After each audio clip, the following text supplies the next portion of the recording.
Olá, irmão, graça e paz da parte do nosso Senhor e Salvador Jesus Cristo a todos nós. Estamos mais uma vez tendo a oportunidade de estudar a Palavra de Deus e nós vamos ver hoje o livro de Cânticos dos Cânticos, como a última lição do primeiro trimestre de 2020. A nossa revista Compromisso, o livro é o Cântico dos Cânticos, que tem por tema geral a exaltação do amor, mais específico da amor na família, o amor conjugal. Eu sou o professor Inácio, vamos começar nossa aula. Nesse livro, nós temos a oportunidade de saber que o autor dela é Salomão. Alguns estudiosos não atribuem a ele, mas alguém que escreveu para Salomão. O capítulo 1, versículo 1 e também 1 Reis 4:32 dão referência de que Salomão está altamente envolvido e o próprio texto fala nisso. O tema principal dele, como nós estudaremos, é o amor conjugal. Ele foi escrito mais ou menos em 965 a.C. Para nós entendermos, é um livro de alegorias. É um livro que trata metaforicamente, de forma figurada, de um sentido romântico, de um sentido mais do coração, mais conotativo nas suas palavras, nos seus termos, no jeito de expressar, como era o costume, como era as regras, a forma mais geral na antiguidade, especificamente na região da Judéia, diz o povo de Israel, aquele povo, aquela gente, aquela cultura, aquele sentido. Bom, vamos considerar três coisinhas. Primeiro, esse livro foi quase excluído da Bíblia, não só tanto na sua formatação, como também posteriormente tentaram tirar, mas a inspiração divina fez com que as pessoas entendessem o teor e a qualidade das escrituras sagradas contidas nesse livro. Rabi Akiva era um grande sábio judeu, um homem muito considerado. Ele declarou que o mundo tornou-se mais feliz quando pôde ler o livro de Cânticos dos Cânticos. É uma declaração muito forte, é uma palavra que realmente diz o que o livro dos Cânticos podem nos dizer. Uma terceira nós devemos considerar que ele é lido como preparação do sabate. Toda sexta-feira eles leem esse livro, porque se trata num grupo tradicional, um livro de muita exaltação, um livro que produz nas pessoas um relaxamento na mente para poder se preparar espiritualmente para o sábado. E também ele preparação para as delícias físicas entre o casal. E você quer se inspirar, você quer ter um momento mais romântico, um momento mais profundo, verdadeiro com sua esposa, esse livro é lido para que ele possa se inspirar. Não é um livro afrodisíaco, é um livro que revela o teor espiritual da relação homem e mulher, tanto na relação moral como também nas questões físicas. Bom, o texto áureo é: as muitas águas não podem apagar esse amor, nem os rios afogá-lo, ainda que alguém desse todos os bens de sua casa pelo amor, certamente o desprezaria. Cânticos, capítulo 8, versículo 7. Essa primeira parte, as muitas águas não podem apagar esse amor, nem os rios afogá-lo, é de fato o que a gente mais reconhece nesse texto. Muitos casamentos ele é expressado em convite de casamento, em início de namoro, quando as pessoas vão fazer bodas conjugais, sempre aparece esse texto. Bom, o livro pode ser interpretado de algumas formas. O primeiro deles é o amor de Deus com Israel, de uma forma espiritual. A literatura expressa, se nós levarmos a consideração de que todo aquele afeto do homem e a mulher que é tratado no livro, e da mulher correspondendo ao afeto do homem, nós também podemos, de uma forma macro, pensar que é o amor de Deus para com Israel e também o amor de Cristo para com a igreja. Também podemos entender esse livro, o relacionamento em duas personagens. Bom, esse livro ele é escrito de uma forma alegórica, ele tem uma forma artística de dizer, na qual a gente pode pensar que ele pode ser uma encenação, ele pode ser um livro inspirativo de um diálogo entre duas pessoas, pode ser um livro escrito em que dois atores podem fazer a encenação e dialogarem, conversarem, desejarem uns aos outros e falarem essas frases aqui. Bom, então ele pode ser visto também mais especificamente, de uma forma mais literal, mais concreta, o amor entre Salomão e Abissag, que era uma sunamita no tempo de Davi e de Salomão. Bom, os personagens são: primeiro é o rei Salomão, um rei jovem, que foi dado a ele o trono de Israel, ainda com seu pai vivo. Logo depois o pai falece, ele é enterrado na terra de Davi, Belém, e Salomão assume o reino, e quando ele é escrito é pensado nessa forma: um jovem cheio de amor, cheio de afeto, com poderes, com riquezas, com prestígio, podendo expressar o seu amor mais profundo, e é claro, cheio de sabedoria também. Outro segundo personagem é a moça, a Sulamita, ou também conhecido como Sunamita. A Sunamita quer dizer uma pessoa que é da cidade de Sunem, que era uma vila ao norte de Jezreel. A Sulamita que expressa aqui apenas a sua origem. Ela é a Absag, está lá no livro de Reis, conta essa história, nós vamos falar já já. E ela ela é de original da cidade de Sunem. Bom, no Primeiros Reis 1 e 2 conta a história bíblica dessa Sunamita e a relação entre Davi, que é quem faz ela surgir na história, e Salomão posteriormente também tratando no seu reinado. Bom, Salomão era o rei, antes era um dos filhos de Davi. Adonias também era um filho de Davi, mas não com Betsaba. E Absag era a Sunamita. O rei Davi, quando envelheceu, ele saiu da Jerusalém, foi para uma outra cidade, recolher-se na sua velhice, já cansado, já cheio de muitas experiências, já vivido muito, e ele queria retirar-se. Bom, todo idoso deveria ter esse lugar aprazível, tranquilo, para o seu sossego, antes já de partir. E ele fez isso. E os seus servos viam que no inverno ele não se aquecia, ele não tinha um prazer, não tinha um gosto, não tinha muitas alegrias. Então resolveram sair pela cidade procurando uma moça virgem, bonita, inteligente, trabalhadora, que pudesse suprir as necessidades do rei Davi, aquecê-lo no inverno e dar cuidado a ele. Encontraram então essa a Sunamita, Absag. E ele vai viver com Davi. Posteriormente, Adonias, se reúne com alguns principais da cidade, sacerdotes, alguns profetas, chefe da guarda principal de Judá, e aí faz uma festa e se anuncia como rei. Natã e outros profetas e outros chefes de guardas, juntamente com Betsaba, vão até Davi e contam: Davi, você não tinha prometido que Salomão seria o nosso rei, mas Adonias se proclamou rei. Então Davi diz: vocês vão agora fazer uma outra festa muito maior lá no palácio, vão passar reunindo a cidade, chamando um cortejo, e você vai ungir Salomão, você vai colocá-lo no trono, e vai tocar as buzinas e vai proclamá-lo rei. E assim fez. Quando Adonias, então, num outro local, recebe o mensageiro: a cidade toda está alvoroçada, está tocando buzina lá no lado no palácio, é porque Natã, por ordem, o profeta, por ordem do rei Davi, a mãe de Salomão, os principais da cidade e mais outros tantos chefes do exército estão agora proclamando Salomão. Veja que a cidade toda correu para lá e não veio para a sua festa, Adonias. E Adonias, então, e os seus convidados, quando ouviram isso, os convidados, cada um foi caçar o seu lugar. Saiu de perto de Adonias porque temiam a Salomão. E viam que a palavra do rei Davi, que o coroou com o rei, era a palavra mais certa.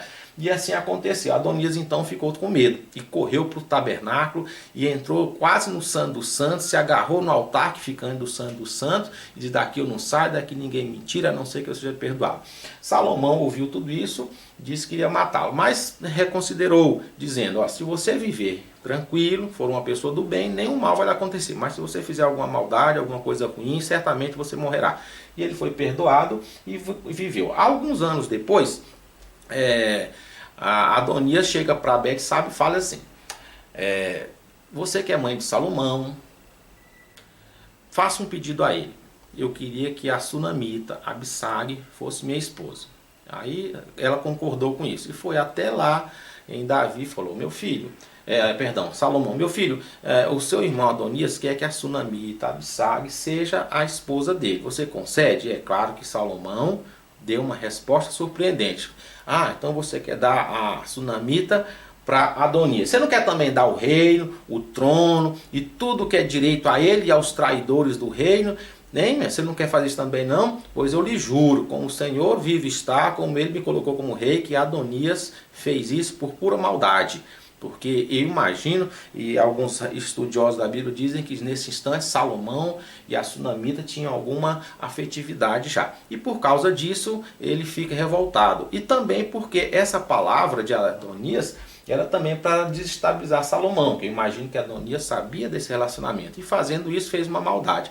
E como ele tinha prometido fazer anteriormente, iria matar Adonias se ele fizesse. Ele tomou o seu guarda principal, né, o chefe do exército, e manda matar Adonias. E Adonias então perde a vida nisso, e assim se dá o que a Bíblia pode dizer, o que alguns interpretam como a relação de Salomão e Abissag. Bom, o formato do livro tem lá no capítulo 1, de 1 até o 14, os primeiros dias da moça no Palácio Real. Vou ler aqui para vocês. Eu estou morena e formosa, ó filha de Jerusalém, como a tendas a Quedara, como nas cortinas de Salomão. É o versículo 5, né? Essa narrativa, quem fala pela organização do livro é o coro, né, que diz isso aí. Agradável cena no campo. Segue depois de apresentação dela no palácio, o capítulo 1, do 15 até o 2, versículo 17, fala isso, é uma cena no palácio. Logo em seguida, a moça revela seus pensamentos a respeito do noivo. Lá no capítulo 3, versículo 1 até o versículo 5. Ó.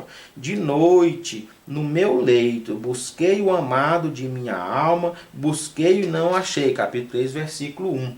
E lá no 5, conjuro-vos, ó filha de Jerusalém, pelas gazelas e servas do campo, que não acordeis nem desperteis o amor, até que esse o queira. Então ela diz que quer viver com Salomão, né? Quer amá-lo, quer servi-lo, mas espera que ele corresponda. E é claro que no decorrência do texto a gente vê isso acontecendo, há uma correspondência entre eles. A quarta parte na sequência dos fatos, né, é o dia do casamento, que é do capítulo 3, 6, de 1 a 6 até o versículo 11. Depois nós temos uma sequência que revela o dia da noite de núpcias, logo após o casamento, os dois nos atos, levam no aposento. Lá nós veremos as flores se abrochar e assim por diante. São termos figurativos para isso. E depois nós temos um lapso no relacionamento, que é do capítulo 5, verso 2, do capítulo 6 a 3, no momento em que eles se apartam do outro. Alguma intriga, alguma desavença, algum probleminha, mas isso não dura muito tempo. O amor entre os dois é muito mais forte e eles se retornam novamente ao bom relacionamento, como diz lá na sétima parte. Os dois entram em paz, capítulo 6, versículo 4 a 13, que eu vou ler para os irmãos aqui. Ó, o versículo 2, o meu amado desceu ao seu jardim, aos canteiros de bálsamo, para pastorear nos jardins, para colher os lírios.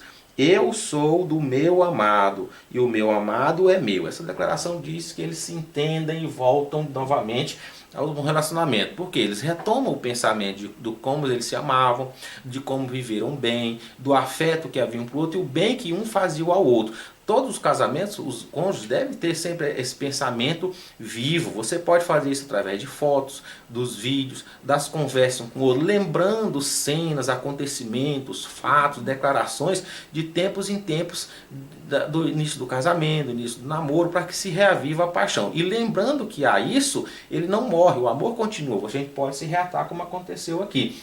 E depois nós temos uma cena no quarto do rei, depois que ele se reata, do capítulo 7, versículo 1 até o versículo 10. E por fim, ainda há uma cena novamente no campo. Eles voltam para o campo e lá vão declarar amor um ao outro, a paixão, fazendo comparação com os elementos da natureza em relação a ele e a ela.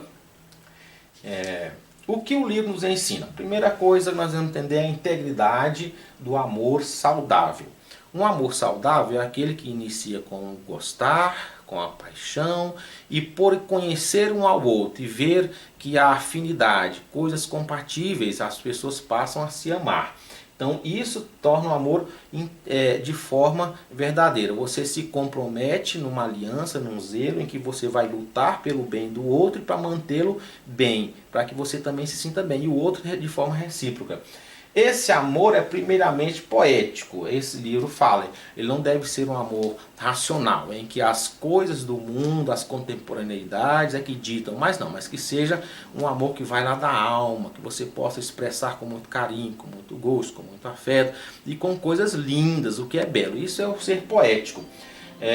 a sexualidade entre o homem e mulher nos tempos de hoje e nos tempos de sempre, né? Você tem que entender que esse livro fala de coisas agradáveis, não coloca como um tabu o relacionamento sexual entre homem e mulher casado. Ele coloca como uma primazia do relacionamento no alcance máximo do bem querer um para com o outro. Isso é agradável, isso é correto. Também temos que entender, casais devem se elogiar, não podem deixar que as coisas aconteçam de forma equivocada, porque uma mágoa, ou porque já nos acostumamos, ou porque um é assim ou o outro. Sempre é necessário que se elogie, para que haja mais brasa, mais fogo ardendo no amor. Pureza antes do casamento e fidelidade do casamento. O capítulo 2, versículo 7, o versículo 5 do capítulo 3 e o 4 do capítulo 8 falam exatamente isso. Ela e ele se revelam um ao outro dizendo: nós somos puros, nós estamos íntegros, nós queremos ter o melhor de nós para o outro e da forma correta como convém. Então eles esperam um casamento. Participação da família do casal para abençoar. O capítulo 8, no versículo 8, 9 e 10, ele trata a moça, né, os familiares no casamento, como um muro e como uma porta. Muro é aquela parte que rodeia a cidade da fortaleza. Se ele for duro, for resistente, pode-se construir muita coisa. E o outro lado, se ele te der resistência, as pessoas entrarem, é necessário que faça dele não só um muro, mas a intenção por que existe o muro. Então, se uma pessoa está fechada, não quer aceitar o meu amor, o meu afeto, o meu bem-querer, essa pessoa como um muro tem que ser, como dizer, vamos construir uma torre, vamos construir um castelo dentro desses muros, para que ele tenha uma razão de alguém ou uma coisa a proteger. Então, conhecendo o que ele protege, pode dar razão a essa situação que a pessoa se fecha. Então, com muito cuidado, muito zelo, nós podemos, os familiares, se relacionarem bem e fazer bem.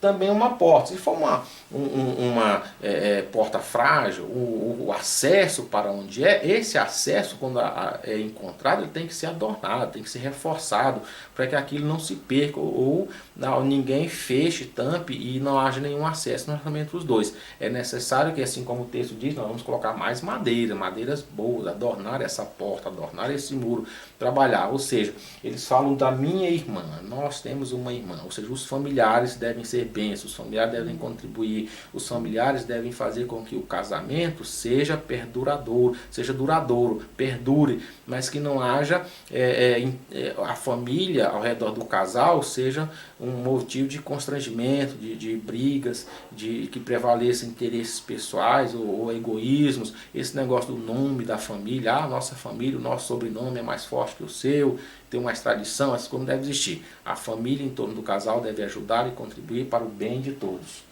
Bom, a aceitação amorosa das aproximações também fala no capítulo 5, 2 a 8, sempre que um queria aproximar-se do outro para elogiar, para fazer o bem, para conversar, para relação sexual, um deve aceitar o outro. É claro que em certas condições o diálogo é primordial, é importante que haja para poder entender bem, mas deve haver primeiramente, antes de tudo, a aceitação e não a rejeição. Exclusividade do amor conjugal, fidelidade. Olha, eu tenho um compromisso para com você porque você me faz bem e esse bem foi ofertado por Deus, então eu não trocarei por nada. Perigo, descuido como as pequenas coisas. A raposinha, o versículo 15 do capítulo 2 fala dessa raposinha. São pequenas coisas, coisas simples que vão passando no dia a dia, que a gente acha que não são relevantes no processo, mas que podem fazer mal ao casamento. Esse livro também dá um alerta sobre as pequenas coisas. Elas, de pouco em pouco, são as piores para destruir o casamento. Porque no acumular desse tantas pequenas coisas pode ser um problema difícil de resolver. Se for um problema grande, a gente resolve na hora, com certas circunstâncias mais fácil de ser detectado e dá cabo a ele. Mas se for pequeno, vai juntando. Não, as pequenas coisas também devemos resolver. Bom, e o mais importante, que o amor é inextinguível, não deve ser comprado. Capítulo 8, versículos 6 a 7. Vamos pensar que esse versículo diz assim: as muitas águas não podem apagar esse amor, nem os rios afogá-los. Bom, primeiro elemento desse amor que nem as águas podem apagar, porque é uma chama intensa, é a amizade e o companheirismo. Eu sou seu amigo, revelo a você tudo aquilo que há de emocional e racional com você. Eu tenho confiança, eu tenho em você um companheirismo, eu posso contar com você, você pode contar comigo.